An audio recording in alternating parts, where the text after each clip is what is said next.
Welcome to chemistry class. This video is going to review lab 1.3 in our books to go over some important principles we'll use while doing labs for the rest of the year. We are using Apologia's Exploring Creation with Chemistry book, the second edition for our class. So let's get into that lab. First of all, one important point is the book warns you not to measure from the end or the zero of any ruler or yardstick you have. And let me show you why. If you look, this is the old metal yardstick I keep in my garage. We're going to zoom in here at the end of it. The 10 mark is 10 millimeters or 1 centimeter.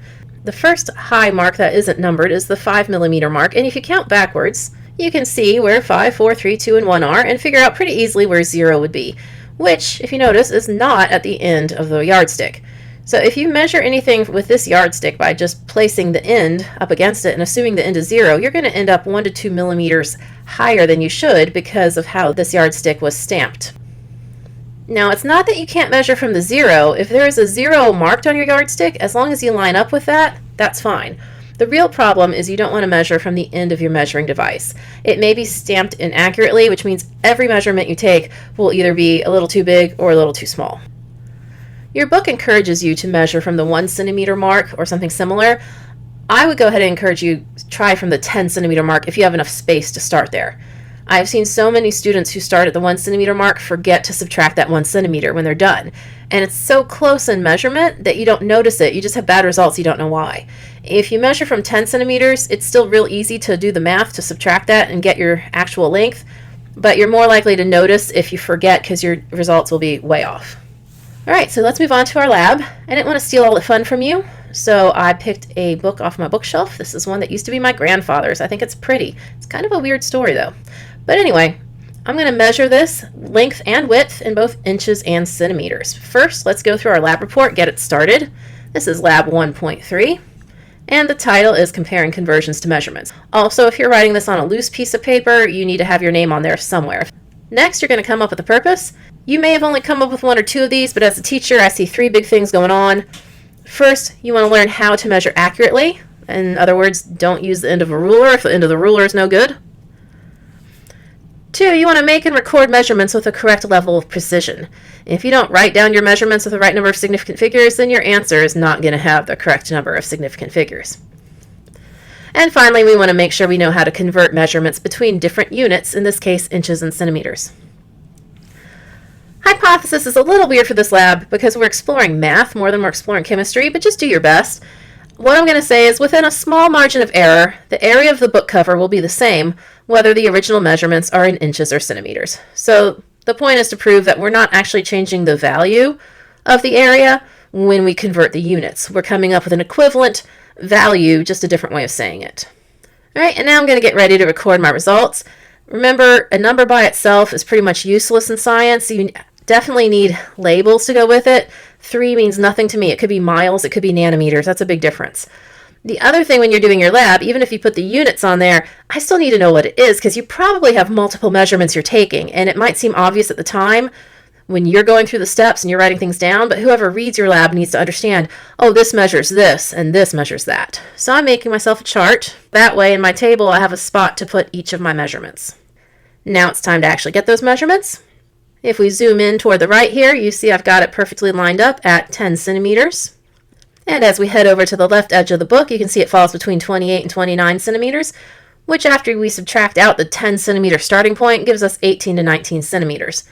Now what I need to do is get down to figure out which millimeter it's at and then actually estimate how far between the millimeters it is so I get the correct level of precision.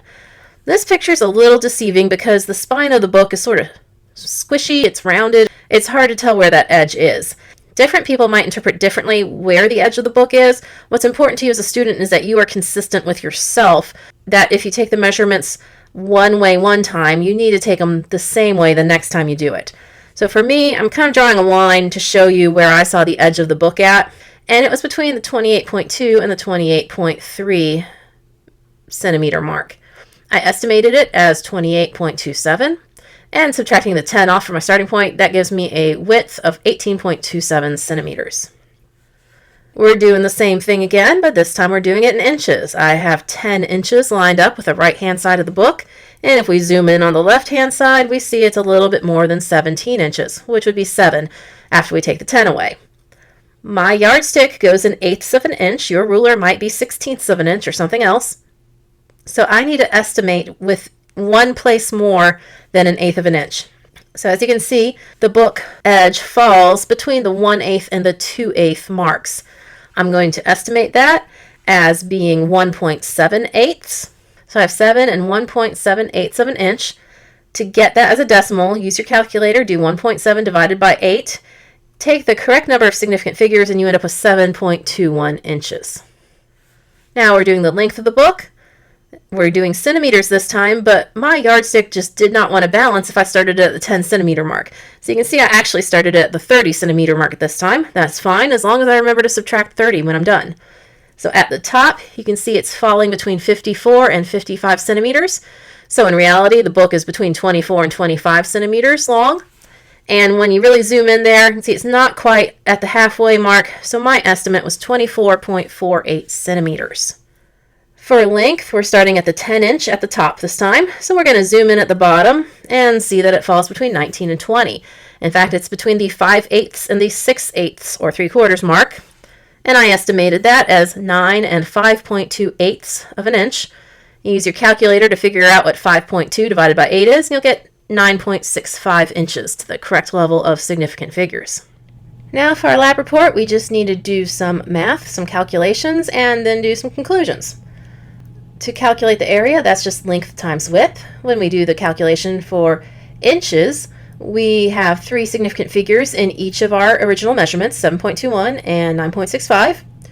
So our final answer, 69.6, is also 3 significant figures.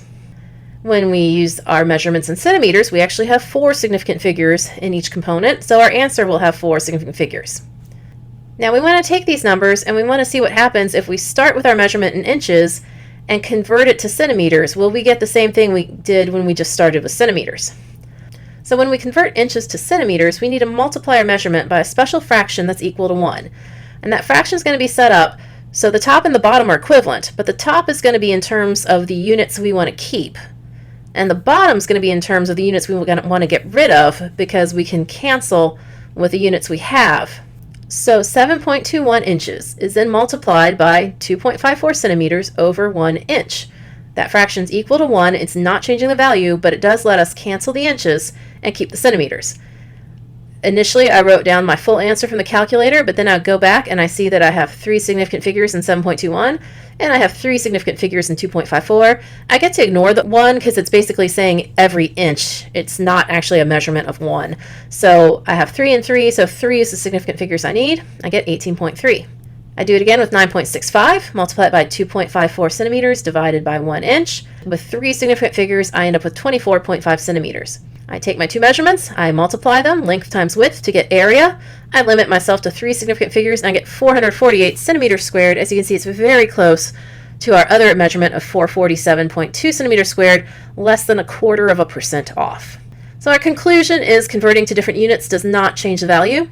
And finally, I want you to consider possible sources of error when we do our lab. You can say measurement error, but that's kind of the easy way out because that's just very vague. So try to think about why might we have measured inaccurately. My yardstick was warped. It didn't sit straight. That caused some problems. Also, if you look back at one of the pictures, it was kind of crooked for one of them. It wasn't quite going straight across the book, so that could have caused a slight measurement error. The yardstick might have shifted from when I lined it up with the right side until I read the left side. The curved nature of that edge made it really hard to measure and would have given us some inaccurate results. I hope that helps you. I hope it helps you understand how to take measurements well, how to have the right number of significant figures, and how to write a lab report.